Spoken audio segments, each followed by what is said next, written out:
feet alone. And let's do Mission Impossible, if we aren't attempting it already. And this is going to feature Greg, Colin and Ryan. Greg's going to be the voice on the tape that comes towards the beginning of Mission Impossible. The other two will be operatives undertaking some impossible mission. But let's make it not too impossible for them. What do you think they should be attempting to do? Making a loaf of bread. Well, oh, we've done baking a loaf of bread. Buying some shoes. Excellent. Very good suggestion. No, we've already got one. We had a good suggestion. Buying a pair of... Hey, no more callers. We have a winner, dude. And we may have a loser, Greg. So let's do buying a pair of shoes, eventually with the voice of Greg, and you two operatives, take it away. Cassette pigeon. Why don't they just tape it to his leg?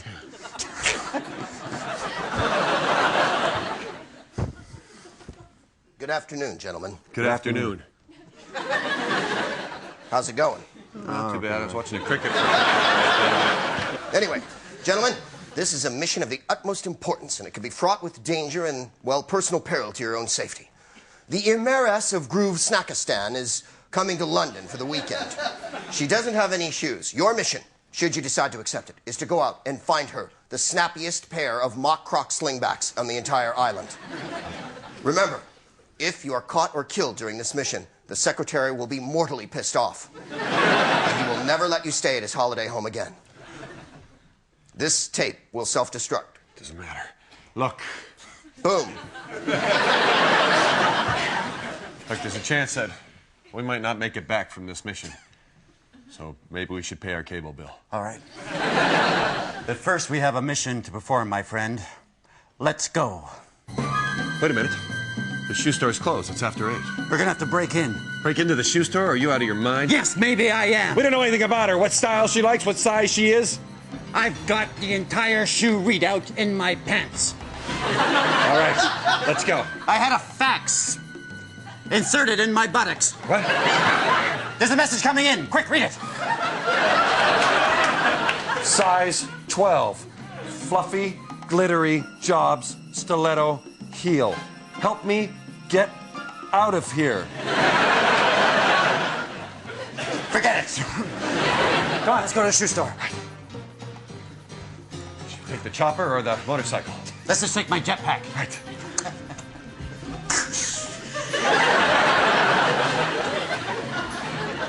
There it is, down there. We should go in through the roof on the skylight. We'll be seen from the road. All right, I'm gonna land. It's locked. You know opera, don't you? Hit that high note. Good. We're gonna have to lower ourselves down there with something. Look, there's sensors all around the shoes. Wait a minute. Remember? I've got a belly button that's an Audi. Hang on and I'll lower you down. You're a man of many talents.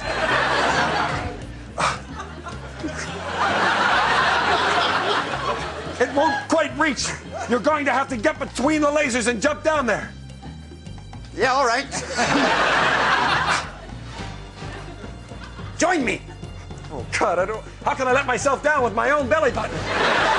It's all right. My belly button's an innie. I can catch you in it. All right. More to the left. Hey. Sorry, I'm sorry. Look, the exact pair we need. Okay, let's just wait. Those holes in the walls.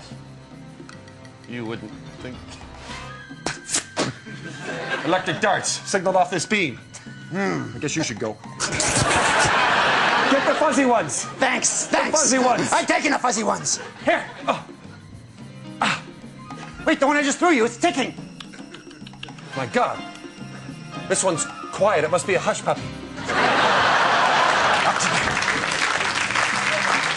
My God. Don't you see what's going on here? We've been set up. Here, you take it. If it blows up, I don't want to be near it. Wait. You can smother it and absorb the shock in that innie belly button of yours. My God!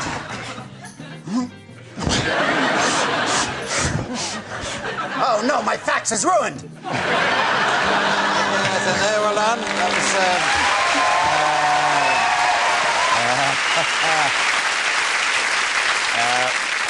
Brilliant, Ryan. A million points there. We'll have to take 1 point off for the Hush Puppies joke. As we go on to a game called Greatest Hits, this is going to feature Ryan and Greg trying to sell us a compilation LP, or album, and the songs on it are all going to be sung by Josie Lawrence, as she picks up on what they're supposed to be about from the salesman, as assisted by Richard Branch at the piano and other musical instruments. So the compilation album is Songs of the Hospital. Songs of the Hospital. Take it away, you two salesmen. Hi! Ever wonder where those big songs went from the 20s, 30s, 40s, 50s, 60s, 70s, 80s, and 90s? Well, wonder no more. We've got them all here on one enormous compilation. Songs from the Hospital. Spellbinding melodies of death and dismemberment. That's right. But you know, hospitals aren't all fun. What? You know, there's a serious side, too. There is. The cafeteria, where people love to go and have a snack. Who could forget this haunting melody from the 50s? Wow. This soup is cold.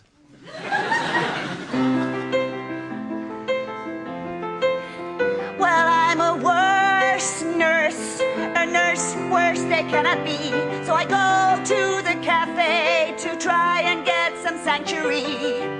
Oh, I'm feeling sad and lonely, sipping my cold minestrone.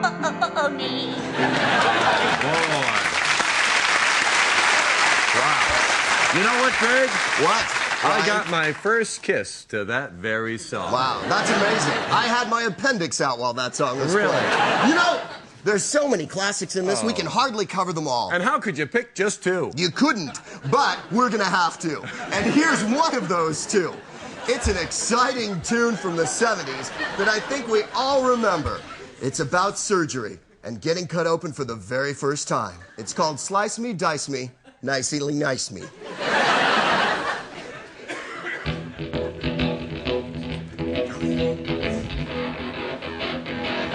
Scary glitter.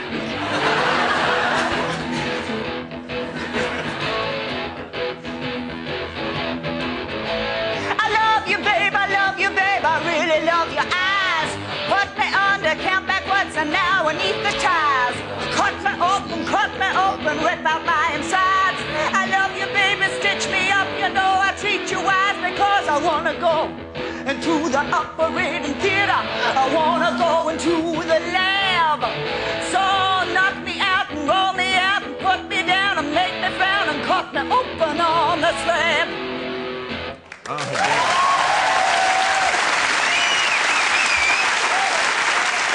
Have you ever been to a prom where you haven't heard that song? No. You know, there's lots of hits for the adults, but there's songs for the kids, too. There sure are. Like- Tunes for tots are always popular. You bet, like that timeless children's classic, I may be just an optometrist, but I only have eyes for you.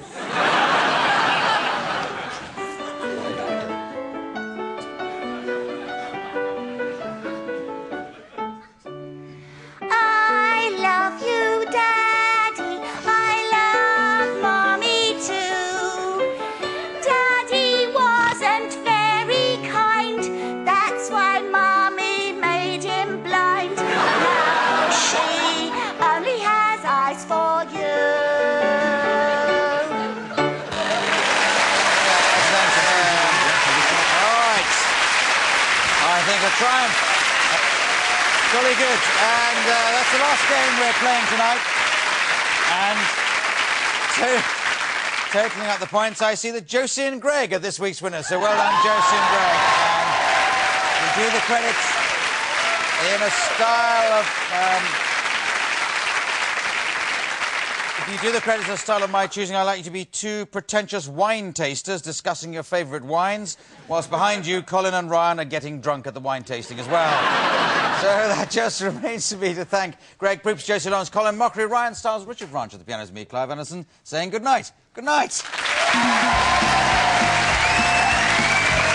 let's have a look at the wine list, Ryan. We have some wonderful wines for you tonight. This one is particularly lovely. It's a Dan Patterson from Israel. Really? I have one here that's cranky yet vitriolic. It's called a Clive Anderson. This has a wonderful pecan. It has a sort of Michael Matheson taste right at the back of the tongue. This one's a bit filter pad. It's also tried mousy.